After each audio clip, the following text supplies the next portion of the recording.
Hello friends, welcome to Canadian IELTS Patiala. ਅੱਜ ਦੀ video ਦੇ ਵਿੱਚ ਅਸੀਂ ਰਾਈਟਿੰਗ ਟਾਸਕ 2 ਬਾਰੇ ਡਿਸਕਸ਼ਨ ਕਰਾਂਗੇ। ਰਾਈਟਿੰਗ ਟਾਸਕ 2 ਦੇ ਵਿੱਚ ਸਾਡੇ ਕੋਲੇ ਅਲੱਗ-ਅਲੱਗ ਟਾਈਪ ਦੇ ਕੁਐਸਚਨ ਆਉਂਦੇ ਆ। ਉਹਨਾਂ ਵਿੱਚੋਂ ਇੱਕ ਟਾਈਪ ਆ ਐਗਰੀ ਔਰ ਡਿਸਐਗਰੀ ਐਸੇ, ਓਪੀਨੀਅਨ ਐਸੇ ਵੀ ਇਸ ਨੂੰ ਕਹਿੰਦੇ ਆ ਅਸੀਂ। ਇਸ ਟਾਈਪ ਦਾ ਐਸੇ ਜੇ ਸਾਨੂੰ ਐਗਜ਼ਾਮ ਦੇ ਵਿੱਚ ਆਉਂਦਾ, ਉਹਨੂੰ ਅਸੀਂ ਇਸ ਤਰ੍ਹਾਂ ਅਟੈਂਪਟ ਕਰਾਂਗੇ ਕਿ ਉਸਦਾ ਸਟਰਕਚਰ ਹੋਏਗਾ ਤਾਂ ਕਿ ਉਸਨੂੰ ਵਧੀਆ ਵੇ ਨਾਲ ਅਸੀਂ ਆਨਸਰ ਕਰ ਪਾਈਏ। ਇਸ ਦੇ ਬਾਰੇ ਡਿਸਕਸ਼ਨ ਕਰਾਂਗੇ। First of all example the help ਨਾਲ ਇਸ ਵਾਲੇ ਕੁਐਸਚਨ ਟਾਈਪ ਨੂੰ ਅੰਡਰਸਟੈਂਡ ਕਰਦੇ ਹਾਂ। Some people say that music is a good way of bringing people of different cultures and ages together. To what extent do you agree or disagree with this opinion? ਹੁਣ question ਦੀ statement ਸਾਨੂੰ ਕੀ ਕਹਿ ਰਹੀ ਆ ਕਿ ਕੁਝ ਲੋਕ ਐਦਾਂ ਸੋਚਦੇ ਆ ਕਿ ਜਿਹੜਾ ਮਿਊਜ਼ਿਕ ਆ ਉਹ ਕੀ ਕਰਦਾ ਹੈ, ਚੰਗਾ ਵੇ ਆ ਅਲੱਗ-ਅਲੱਗ ਏਜ, ਅਲੱਗ-ਅਲੱਗ ਉਮਰ ਅਤੇ ਅਲੱਗ-ਅਲੱਗ ਸੱਭਿਅਤਾਵਾਂ ਦੇ ਲੋਕਾਂ ਨੂੰ ਇਕੱਠੇ ਕਰਨ ਦਾ ਇੱਕ ਵਧੀਆ ਜ਼ਰੀਆ ਹੈ ਮਿਊਜ਼ਿਕ। ਇਹ ਸਟੇਟਮੈਂਟ ਹੋਊਗੀ। To what extent do you agree or disagree? ਤੁਸੀਂ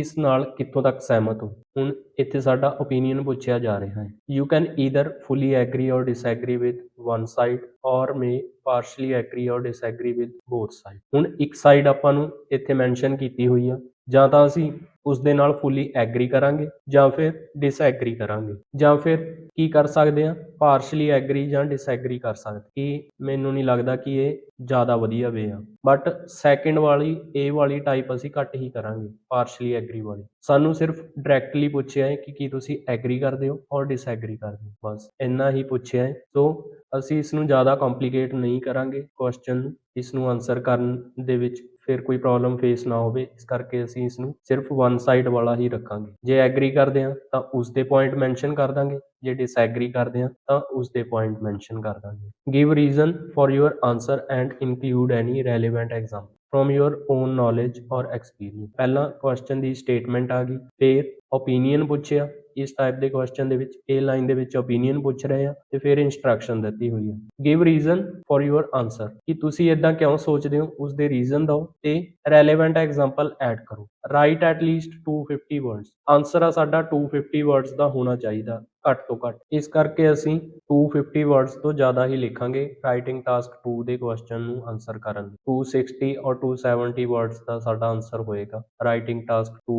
ਕੋਈ ਵੀ ਕੁਐਸਚਨ ਟਾਈਪ ਸਾਨੂੰ ਆ ਜਾਂਦੀ ਹੈ ਉਸ ਦੇ ਵਿੱਚ। ਐਂਡ ਅਸੀਂ ਟਾਈਮ ਵੀ ਮੈਨੇਜ ਕਰਕੇ ਚੱਲਣਾ ਹੁੰਦਾ। ਜ਼ਿਆਦਾ ਤੋਂ ਜ਼ਿਆਦਾ ਅਸੀਂ 40 ਮਿੰਟਸ ਦੇ ਵਿੱਚ ਇਹ ਵਾਲਾ ਟਾਸਕ ਕੰਪਲੀਟ ਕਰਨਾ। ਟਰਾਈ ਕਰਨਾ ਕਿ 30 to 35 ਮਿੰਟਸ ਦੇ ਵਿੱਚ ਸਾਡਾ ਕੰਪਲੀਟ ਹੋ ਜਾਵੇ ਇਹ ਵਾਲਾ ਟਾਸਕ। ਮੈਕਸਿਮਮ ਅਸੀਂ 40 ਮਿੰਟਸ ਲਗਾ ਸਕਦੇ ਹਾਂ ਬਸ। ਹੁਣ ਅਸੀਂ ਐਗਰੀ ਡਿਸਐਗਰੀ ਕੁਐਸਚਨ ਟਾਈਪ ਨੂੰ ਆਨਸਰ ਕਰਨ ਲਈ ਜ਼ਰੂਰੀ ਸਟੈਪਸ ਨੇ ਉਹ ਦੇਖਾਂਗੇ। First of all read and understand the question type. ਸਭ ਤੋਂ ਪਹਿਲਾਂ ਅਸੀਂ ਕੁਐਸਚਨ ਦੀ ਸਟੇਟਮੈਂਟ ਨੂੰ ਰੀਡ ਕਰਾਂਗੇ ਤੇ ਉਸ ਦੀ ਟਾਈਪ ਨੂੰ ਦੇਖਾਂਗੇ ਕਿ ਕਿਹੜੀ ਟਾਈਪ ਦਾ ਸਾਨੂੰ ਕੁਐਸਚਨ ਮਿਲਿਆ ਹੈ। ਜਦੋਂ ਇਹ ਕਲੀਅਰ ਹੋ ਗਿਆ ਕਿ ਇਹ ਵਾਲਾ ਐਗਰੀ ਡਿਸਐਗਰੀ ਆ ਤਾਂ ਫਿਰ ਇਸ ਦੇ ਅਕੋਰਡਿੰਗ ਅਸੀਂ ਇਸ ਦਾ ਸਟਰਕਚਰ ਬਣਾਵਾਂਗੇ। Read and understand the question type. Question type ਅਸੀਂ ਕੁਐਸਚਨ ਨੂੰ ਪੜ੍ਹ ਕੇ ਅੰਡਰਸਟੈਂਡ ਕਰ ਲੈਣੀ ਆ ਕਿ ਸਾਡੇ ਤੋਂ ਕੁਐਸਚਨ ਦੇ ਵਿੱਚ ਕੀ ਪੁੱਛਿਆ ਜਾ ਰਿਹਾ ਹੈ। Second, decide your side. ਅੱਗੇ ਚੱਲਾਂਗੇ, ਫਿਰ ਅਸੀਂ ਆਪਣੀ ਸਾਈਡ ਡਿਸਾਈਡ ਕਰਾਂਗੇ ਕਿ ਅਸੀਂ ਐਗਰੀ ਕਰਨਾ ਜਾਂ ਫਿਰ ਡਿਸਐਗਰੀ ਕਰਨਾ, ਤੇ stick to that side throughout your essay. ਪੂਰੇ ਐਸੇ ਦੇ ਵਿੱਚ ਉਸੇ ਸਾਈਡ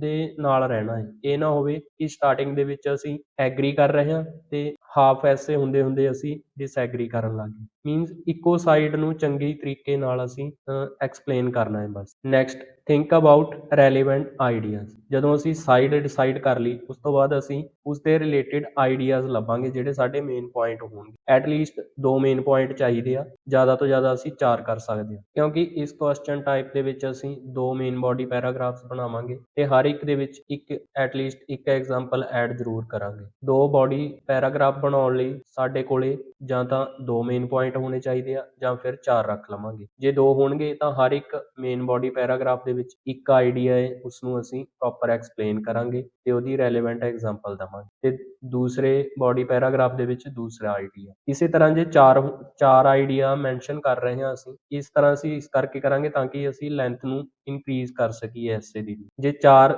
ਹੋਣਗੇ ਆਈਡੀਆਜ਼, ਫਿਰ 2 BP1 ਦੇ ਵਿੱਚ ਐਂਡ 2 BP2 ਦੇ ਵਿੱਚ। ਫਿਰ BP1 ਦੇ ਵਿੱਚ ਜਿਹੜੇ 2 ਆਈਡੀਆਜ਼ ਮੈਂਸ਼ਨ ਕਰ ਰਹੇ ਹਾਂ ਉਹਨਾਂ ਵਿੱਚੋਂ ਇੱਕ ਦੀ ਐਗਜ਼ਾਮਪਲ ਦੇਵਾਂਗੇ, ਐਂਡ BP2 ਦੇ ਵਿੱਚ ਵੀ ਮੈਂਸ਼ਨ ਦੋਨੋਂ ਕਰਾਂਗੇ ਤੇ ਇੱਕ ਦੀ ਐਗਜ਼ਾਮਪਲ ਦੇਵਾਂਗੇ। ਐਗਜ਼ਾਮਪਲ ਅਸੀਂ ਇੱਕ ਹੀ ਰੱਖਣੀ ਆ, ਨਹੀਂ ਤਾਂ ਫਿਰ ਇਸ ਦੀ ਲੈਂਥ ਬਹੁਤ ਵੱਡੀ ਚਲੀ ਜਾਏ। ਸੋ ਇਸ ਵੇ ਨਾਲ ਅਸੀਂ ਆਪਣਾ ਸਟਰਕਚਰ ਆ ਉਹ ਬਣਾ ਲਾਂਗੇ। ਸਪੋਜ਼ ਅਸੀਂ 2 ਆਈਡੀਆਜ਼ ਸੋਚ ਲਏ, ਉਹਨਾਂ ਨੂੰ ਨੋਟ ਡਾਊਨ ਕਰ ਲਿਆ, ਫਿਰ ਐਗਜ਼ਾਮਪਲ ਕਿ ਮੈਂ ਐਗਜ਼ਾਮਪਲ ਕਿਸ ਤਰ੍ਹਾਂ ਦੇਵਾਂਗਾ, ਕੀ ਐਗਜ਼ਾਮਪਲ ਹੋਏਗੀ ਮੇਰੀ, ਉਸ ਦੇ ਬਾਰੇ ਵੀ ਥੋੜ੍ਹਾ ਨੋਟ ਡਾਊਨ ਕਰ ਲੈਣਾ ਰਫ ਦੇ ਵਿੱਚ। ਐਂਡ ਗ੍ਰਾਮਰ ਦੀ ਕਿੰਨੀ ਕੁ ਰੇਂਜ ਅਸੀਂ ਇਸ ਦੇ ਵਿੱਚ ਯੂਜ਼ ਕਰਾਂਗੇ, ਕੀ ਮੇਰੇ ਸੈਂਟੈਂਸਸ ਦਾ ਸਟਰਕਚਰ ਹੋਏਗਾ, ਕਿਸ ਟਾਈਪ ਦੇ ਸੈਂਟੈਂਸਸ ਮੈਂ ਯੂਜ਼ ਕਰਾਂਗਾ ਆਪਣੇ ਐਸੇ ਦੇ ਵਿੱਚ। ਇਸ ਤਰ੍ਹਾਂ ਅਸੀਂ ਸਟਰਕਚਰ ਨੂੰ ਡਿਫਾਈਨ ਕਰ ਲਾਂਗੇ। ਇਸ ਸਾਰੇ ਕੰਮ ਨੂੰ ਅਸੀਂ 5 to 7 ਮਿੰਟਸ ਦੇ ਵਿੱਚ ਕੰਪਲੀਟ ਕਰ ਲੈਣਾ, ਕਿਉਂਕਿ 40 ਮਿੰਟਸ ਸਾਡੇ ਕੋਲੇ ਟੋਟਲ ਹੁੰਦੇ ਆ ਇਸ ਟਾਸਕ ਨੂੰ ਕੰਪਲੀਟ ਕਰਨ ਦੇ, ਰਾਈਟਿੰਗ ਟਾਸਕ 2 ਦੇ। ਹੁਣ ਜਦੋਂ ਸਾਡਾ ਸਟਰਕਚਰ ਬਣ ਗਿਆ, ਪੁਆਇੰਟ ਆ ਗਏ ਸਾਡੇ ਕੋਲੇ, ਤੇ ਐਗਜ਼ਾਮਪਲ ਵੀ ਅਸੀਂ ਡਿਸਾਈਡ ਕਰ ਲਈਆਂ ਕਿ ਇਹ ਮੇਰੀ ਐਗਜ਼ਾਮਪਲ ਮੈਂ ਲਿਖਾਂਗਾ। ਉਸ ਤੋਂ ਬਾਅਦ ਅਸੀਂ 1 by 1 ਇਸ ਦੇ ਪੈਰਾਗ੍ਰਾਫ ਬਣਾ ਕੇ ਲਿਖਣੇ ਸਟਾਰਟ ਕਰਾਂਗੇ। ਫਸਟ ਇੰਟਰੋਡਕਸ਼ਨ ਹੋਏਗੀ। ਇੰਟਰੋਡਕਸ਼ਨ ਦੇ ਵਿੱਚ ਅਸੀਂ ਕੀ ਕਰਦੇ ਹਾਂ, ਪੈਰਾਫਰੇਜ਼ ਦਾ ਕੁਐਸਚਨ ਦੀ ਸਟੇਟਮੈਂਟ ਆ ਜਿਹੜੀ ਇਹ ਵਾਲੀ ਫਸਟ ਸੈਂਟੈਂਸ, ਸਮ ਪੀਪਲ, ਇਹ ਵਾਲੀ ਸਮ ਪੀਪਲ ਸੇ ਦੈਟ, ਇਸ ਫਸਟ ਸੈਂਟੈਂਸ ਨੂੰ ਅਸੀਂ ਪੈਰਾਫਰੇਜ਼ ਕਰਕੇ ਲਿਖਾਂਗੇ। ਬਸ ਇਹ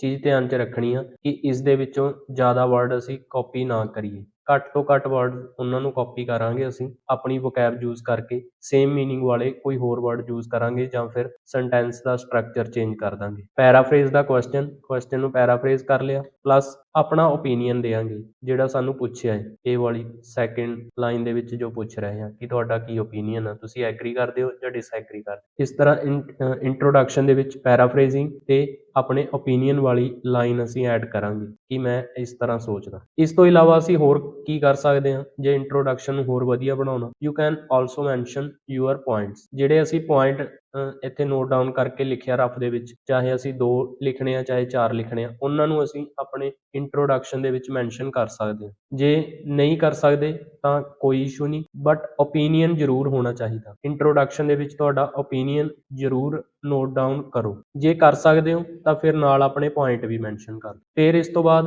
ਬੋਡੀ ਪੈਰਾਗ੍ਰਾਫ 1, ਇਸ ਦੇ ਵਿੱਚ ਕੀ ਕਰਾਂਗੇ, ਪਹਿਲਾਂ ਇੱਕ ਸੈਂਟੈਂਸ ਅਸੀਂ ਲਿਖਾਂਗੇ ਆਪਣੇ ਪੁਆਇੰਟ ਦੇ ਰਿਲੇਟਿਡ, ਜੋ ਸਾਡਾ ਪੁਆਇੰਟ ਹੋਏਗਾ, ਫਿਰ ਉਸਨੂੰ ਐਕਸਪਲੇਨ ਕਰਾਂਗੇ ਚੰਗੀ ਤਰ੍ਹਾਂ। 3 ਤੋਂ 4 ਸੈਂਟੈਂਸ ਦੇ ਵਿੱਚ ਅਸੀਂ ਆਪਣਾ ਪੁਆਇੰਟ, ਜੋ ਐਗਰੀ ਵਾਲਾ ਫਸਟ ਪੁਆਇੰਟ ਆ ਜਾਂ ਡਿਸਐਗਰੀ ਵਾਲਾ ਹੈ, ਉਸਨੂੰ ਐਕਸਪਲੇਨ ਕਰਨ ਲੱਗਾਂਗੇ, ਰੀਜ਼ਨ ਦਵਾਂਗੇ ਉਸਦੇ ਕਿ ਕਿਉਂ ਐਦਾਂ ਅਸੀਂ ਸੋਚਦੇ ਹਾਂ। ਫਿਰ ਐਕਸਪਲੇਨ ਕਰ ਦਿੱਤਾ, ਸਪੋਜ਼ 3 ਸੈਂਟੈਂਸ ਦੇ ਵਿੱਚ ਅਸੀਂ ਆਪਣਾ ਪੁਆਇੰਟ ਆ ਉਸਨੂੰ ਐਕਸਪਲੇਨ ਕਰ ਦਿੱਤਾ ਰੈਲੇਵੈਂਟ ਰੀਜ਼ਨ ਦੇ ਕੇ। ਫਿਰ ਉਸ ਤੋਂ ਬਾਅਦ ਇੱਕ ਐਗਜ਼ਾਮਪਲ ਐਡ ਕਰਾਂਗੇ ਰੈਲੇਵੈਂਟ, ਐਗਜ਼ਾਮਪਲ ਵੀ ਸਾਡੀ 3 ਤੋਂ 4 ਸੈਂਟੈਂਸ ਦੀ ਹੋ ਜਾਏਗੀ। ਇਸ ਤਰ੍ਹਾਂ ਅਸੀਂ ਆਪਣਾ ਬੋਡੀ ਪੈਰਾਗ੍ਰਾਫ 1 ਕੰਪਲੀਟ ਕਰ ਲਵਾਂਗੇ। ਸੇਮ ਵੇ ਨਾਲ ਹੀ ਅਸੀਂ ਬੋਡੀ ਪੈਰਾਗ੍ਰਾਫ 2 ਨੂੰ ਕੰਪਲੀਟ ਕਰਾਂਗੇ। ਫਸਟ ਇੱਕ ਸੈਂਟੈਂਸ ਸਾਡਾ ਪੁਆਇੰਟ, ਉਸ ਦੇ ਬਾਰੇ ਲਿਖਾਂਗੇ, ਜੋ ਸਾਡਾ ਪੁਆਇੰਟ ਆ ਇੱਕ ਸੈਂਟੈਂਸ ਦੇ ਵਿੱਚ ਲਿਖਿਆ ਜਾਏਗਾ। ਫਿਰ ਉਸਦੇ ਰੀਜ਼ਨ ਨੇ ਉਹਨਾਂ ਨੂੰ ਚੰਗੀ ਤਰ੍ਹਾਂ ਐਕਸਪਲੇਨ ਕਰਾਂਗੇ। ਫਿਰ ਇੱਕ ਰੈਲੇਵੈਂਟ ਐਗਜ਼ਾਮਪਲ ਦੇਵਾਂਗੇ। ਸੋ ਅਸੀਂ ਕੀ ਕਰਨਾ ਹੈ, ਦੋਨੋਂ ਬੋਡੀ ਪੈਰਾਗ੍ਰਾਫ, ਸਪੋਜ਼ ਅਸੀਂ 100 ਵਰਡਸ ਦੇ ਲਿਖੇ ਆ, 200 ਵਰਡਸ ਸਾਡੇ ਇਹ ਵਾਲੇ ਹੋ ਗਏ, ਐਟਲੀਸਟ 30 to 40 ਵਰਡਸ ਦੀ ਸਾਡੀ ਇੰਟਰੋ ਹੋਏਗੀ ਐਂਡ 30 to 40 ਵਰਡਸ ਦਾ ਹੀ ਸਾਡਾ ਕਨਕਲੂਜਨ ਹੋਏਗਾ। ਇਸ ਤਰ੍ਹਾਂ ਅਸੀਂ 260 to 270 ਵਰਡਸ ਨੇ ਜਿਹੜੇ ਉਹ ਲਿਖ ਦਿਆਂਗੇ ਆਪਣੇ ਐਸੇ ਦੇ ਵਿੱਚ। ਸੋ ਬੋਡੀ ਪੈਰਾਗ੍ਰਾਫ 2 ਵੀ ਬੋਡੀ ਪੈਰਾਗ੍ਰਾਫ 1 ਦੀ ਤਰ੍ਹਾਂ ਹੀ ਅਸੀਂ ਲਿਖਾਂਗੇ, ਸੇਮ ਸਟਰਕਚਰ ਹੋਏਗਾ, ਬਸ ਪੁਆਇੰਟ ਨਿਊ ਹੋਣਗੇ ਤੇ ਐਗਜ਼ਾਮਪਲ ਉਸਦੇ ਰੈਲੇਵੈਂਟ ਹੋਏਗੀ ਜੋ ਸਾਡਾ ਪੁਆਇੰਟ ਆ। ਫੋਰਥ ਵਨ, ਕਨਕਲੂਜਨ ਦੇ ਵਿੱਚ ਜੋ ਅਸੀਂ ਆਈਡੀਆਜ਼ ਮੈਂਸ਼ਨ ਕੀਤੇ ਆ ਉਹਨਾਂ ਨੂੰ ਸਮਰਾਈਜ਼ ਕਰਾਂਗੇ, ਆਪਣਾ ਓਪੀਨੀਅਨ ਆ ਉਸਨੂੰ ਰੀਇਟਰੇਟ ਕਰਾਂਗੇ। ਜਿਸ ਤਰ੍ਹਾਂ ਮੈਂ ਪਹਿਲਾਂ ਦੱਸਿਆ ਸੀ ਕਿ ਥਰੂ ਆਊਟ ਦਾ ਐਸੇ ਅਸੀਂ ਜਿਸ ਸਾਈਡ ਨੂੰ ਪਿਕ ਕੀਤਾ ਹੈ ਉਸੀ ਸਾਈਡ ਨਾਲ ਜੁੜੇ ਰਹਿਣਾ ਹੈ। ਐਂਡ ਤੇ ਕਨਕਲੂਜਨ ਦੇ ਵਿੱਚ ਵੀ ਅਸੀਂ ਉਸੀ ਸਾਈਡ ਨੂੰ ਦੁਬਾਰਾ ਤੋਂ ਦੱਸਾਂਗੇ ਕਿ ਮੈਂ ਇਸ ਸਾਈਡ ਨੂੰ ਪ੍ਰੈਫਰ ਕਰ ਰਿਹਾ। ਇਸ ਤਰ੍ਹਾਂ ਇਹਨਾਂ ਸਟੈਪਸ ਨੂੰ ਫੋਲੋ ਕਰਕੇ ਅਸੀਂ ਰਾਈਟਿੰਗ ਟਾਸਕ 2 ਦੇ ਓਪੀਨੀਅਨ ਐਸੇ ਨੂੰ ਵਧੀਆ ਤਰੀਕੇ ਨਾਲ ਆਨਸਰ ਕਰ ਸਕਦੇ ਹਾਂ। ਜੇ ਸਾਡੀ ਗ੍ਰਾਮਰ ਦੀ ਰੇਂਜ ਵਧੀਆ ਹੈ, ਐਕੂਰੇਸੀ ਚੰਗੀ ਆ, ਫਿਰ ਇਹਨਾਂ ਸਟੈਪਸ ਨੂੰ ਫੋਲੋ ਕਰਕੇ ਅਸੀਂ ਈਜ਼ੀਲੀ 7+ ਬੈਂਡ ਵਾਲਾ ਐਸੇ ਲਿਖ ਸਕਦੇ ਹਾਂ। ਨੈਕਸਟ ਵੀਡੀਓ ਦੇ ਵਿੱਚ ਹੋਰ ਕਿਸੇ ਨਿਊ ਟੌਪਿਕ ਤੇ ਡਿਸਕਸ਼ਨ ਕਰਾਂਗੇ। Thank you very much for watching the video.